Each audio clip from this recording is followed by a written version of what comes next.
que eu acho bonito aqui em Tiradentes é por ser um lugar mais plano, né? Mas tem esse comércio muito intenso, muito legal, assim, mas as lojinhas bem características, né? Bem estilo mesmo açoriano, como é também a nossa Laguna, como é São Francisco, como é Bahia. E tem uma praça aqui muito aconchegante, que depois também vou mostrar para vocês. Mas esse estilo eu acho muito legal, por ser um lugar relativamente pequeno, não é tão grande, mas é muito simpático. Muito bom, nós vamos ver aí outros pontos que compensa registrar. Vamos em frente.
Bem, nós vamos continuar aqui, nós estamos andando aqui. Essa aqui é a rua chamada direita, isso faz lembrar também uma passagem da Bíblia, de Atos dos Apóstolos, que Paulo manda que ele entrasse na rua direita. Existe essa nomenclatura, rua direita é algo que aparece em vários lugares, aqui também tem.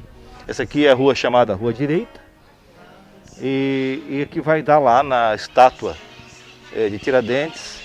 E depois também vai dar também, no outro lado lá é a igreja, né? A igreja que a gente vai também ver. É um ambiente muito agradável, vocês estão ouvindo aí os cântaros dos pássaros, né? Das tirivas, dessas aves lindas. E esse casario aí, né? Que eu sempre comento que tem tudo a ver com Laguna, tudo a ver com São Francisco, tudo a ver com Bahia. E muito interessante. Vamos em frente.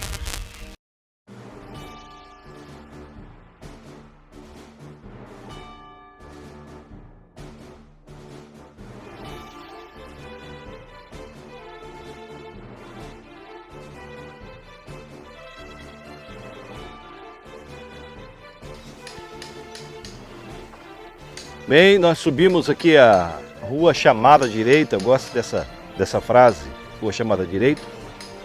Estamos aqui agora chegando na estátua de Joaquim José da Silva Xavier, ou Tiradentes. Vou dizer para vocês que eu estou um pouco decepcionado, acho muito tímida essa estátua para a importância do nome que representa para o Brasil, o nome da cidade. Praticamente o cara que representa, traz o nome dessa cidade e tem uma história interessante para todos nós brasileiros. E claro, e a pergunta que não quer calar e todo mundo faz, por que mataram Tiradentes, né? Fica essa dúvida.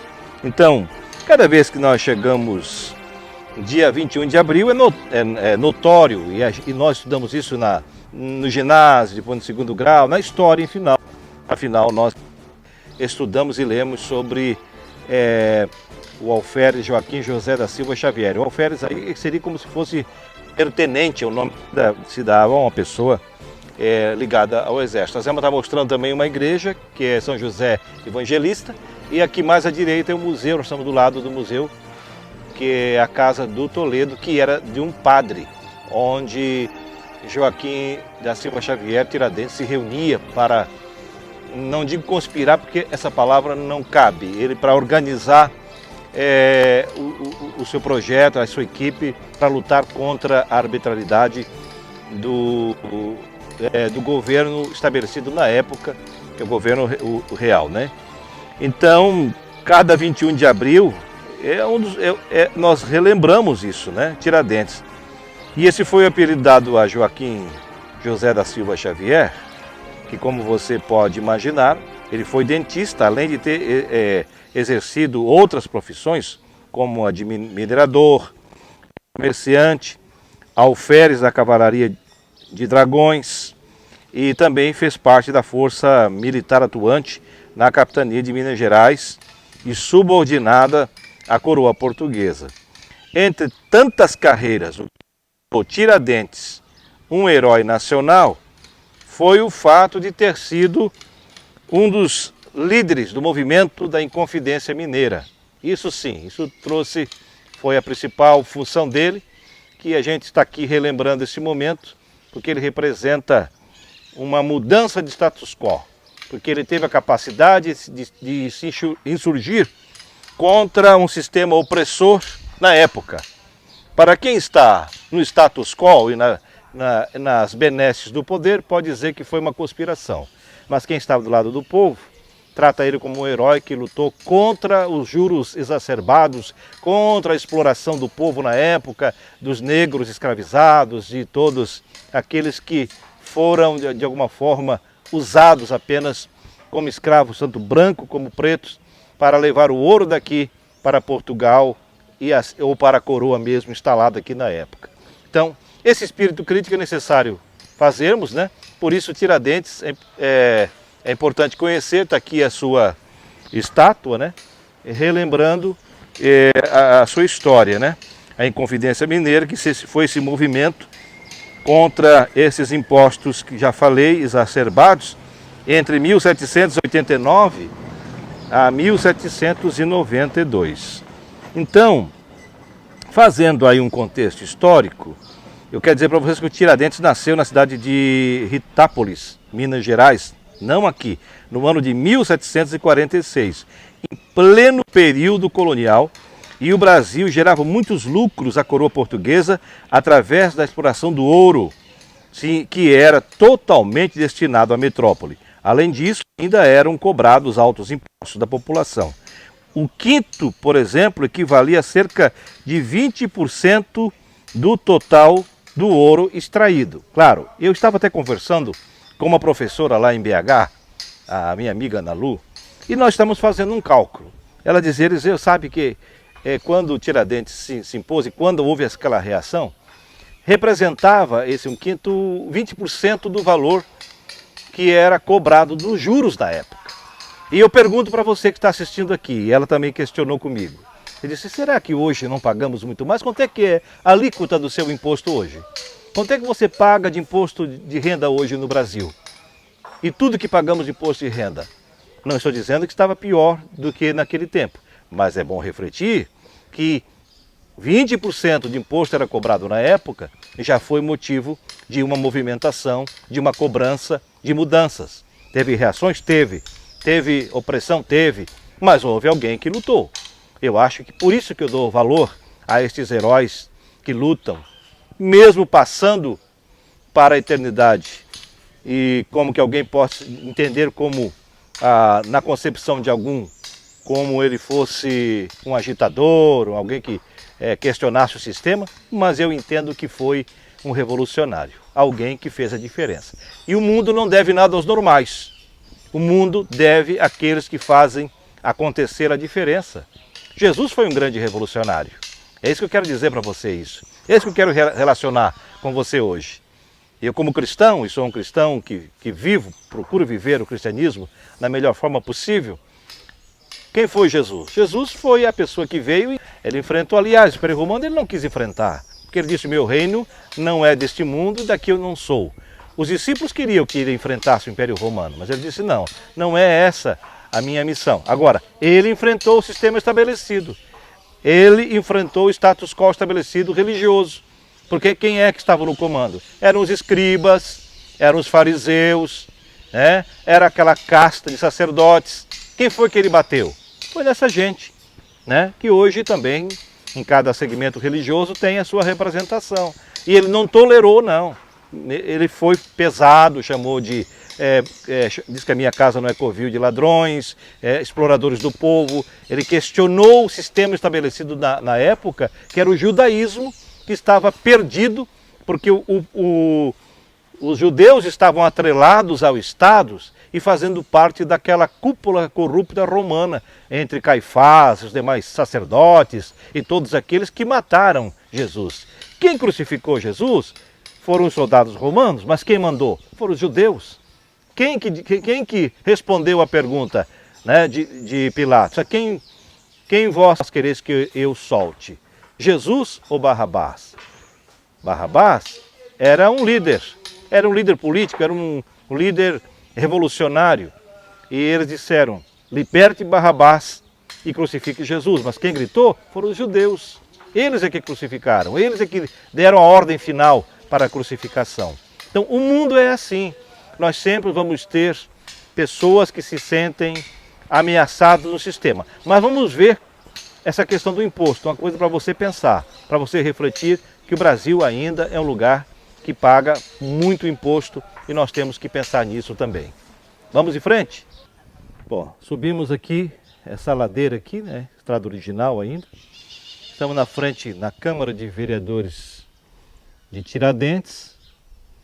E mais à frente nós temos a Igreja Matriz aqui de Tiradentes. Segundo informações e dados, essa igreja é a segunda no Brasil com maior quantidade de ouro, a primeira estando na Bahia. Aqui aproximadamente 420 quilos de ouro. Nós vimos lá no Ouro Preto algumas igrejas, inclusive aquela que nós visitamos lá, com 400 quilos de ouro junto com prata. Então tem essa questão aí colocada. E se percebe que todas elas, as grandes igrejas, têm quantidade de ouro na mesma condição que as demais que já falamos, que é aquela questão de briga por status, de poder. A igreja que tivesse mais ouro representava o poder daquela casta, daquele grupo econômico, daqueles empresários, fazendeiros, e assim sucessivamente. Então, só para registrar, essa igreja aqui, matriz em Tiradentes, com 420 ou 30 quilos de ouro. Muito bonito também, uma subida relativamente interessante, né? E ao redor esses casarios aqui, bem estilo mesmo açoriano, como é em nossa região lá, em Laguna, São Francisco, Bahia e tantos outros que nós conhecemos, né? Vamos lá, vamos em frente. Olá, nós estamos aqui no Chafariz, em Tiradentes. Faz lembrar o quê? Faz lembrar o quê? Carioca. Nossa Carioca na Laguna. Mesma situação da Carioca. Era na Carioca que se utilizavam, se abasteciam com a água que vinham das montanhas, água natural boa. E aqui em Tiradentes também, em 1749, descobriram essa fonte maravilhosa que chamaram de chafariz e tornaram o ambiente aprazível. E desde aquele período, então, a água vem jorrando aqui e sempre abasteceu, na época abastecia a cidade. Hoje não sei se eles utilizam esta água para abastecimento, mas sei que ela continua ainda rica em água e fizeram uma entrada interessante. Vocês estão vendo aqui, nós chamamos isso na linguagem bíblica. Lembra aquela história de que Jesus disse que é mais fácil um camelo passar por uma agulha do que um rico entrar no céu? Isso aqui em Israel, no Oriente Médio, isso aqui chama-se agulha. É um lugar que só passa uma pessoa, não passa um camelo, não passa somente uma pessoa. Eles chamavam de agulha. Então eles fizeram essa agulha e eu vou passar pela agulha, porque eu quero ir para o céu. Então tá, olha aí, ó. Estamos passando pela agulha e aí eu entro no chafariz. O chafariz, como já falei para vocês, é inaugurado em 1749 com essa água potável, ainda utilizam, alguns pegam água aqui. Eu não sei exatamente a qualidade dessa água, não vou avalizar, nem perguntei, nem pesquisei. Mas só sei da história que é essa fonte aqui, muito visitada pelos turistas, todos vêm aqui, acredito até que bebam dessa fonte, né?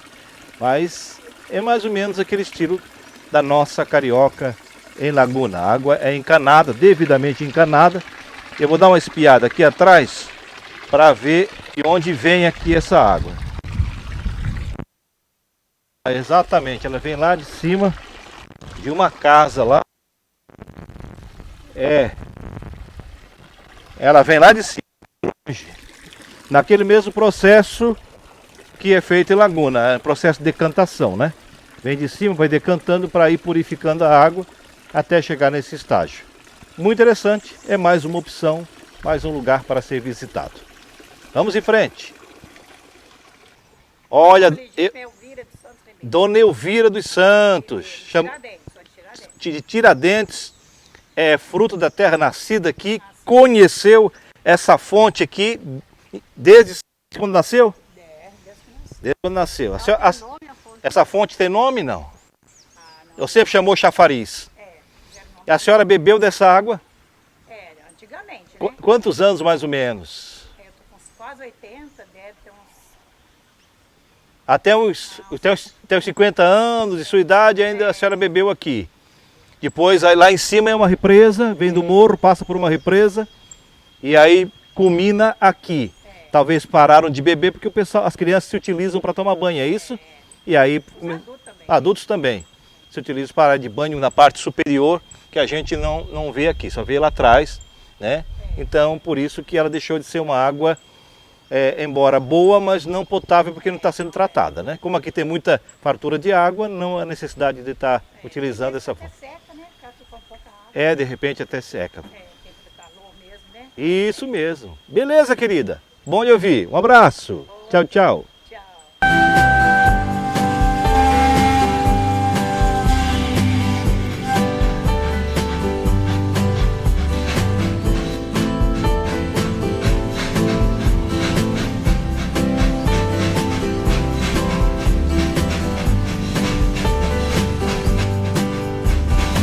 Agora nós vamos ver também a Maria Fumaça, a famosa Maria Fumaça, que nós todos conhecemos lá em Siderópolis, Criciúma, em vários lugares da região carbonífera, a famosa Maria Fumaça.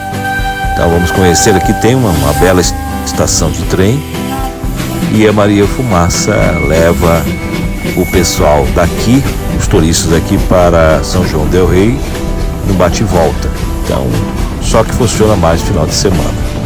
Muito bonito, vale a pena utilizar esse passeio, fazer esse passeio com a nossa famosa Maria Fumaça.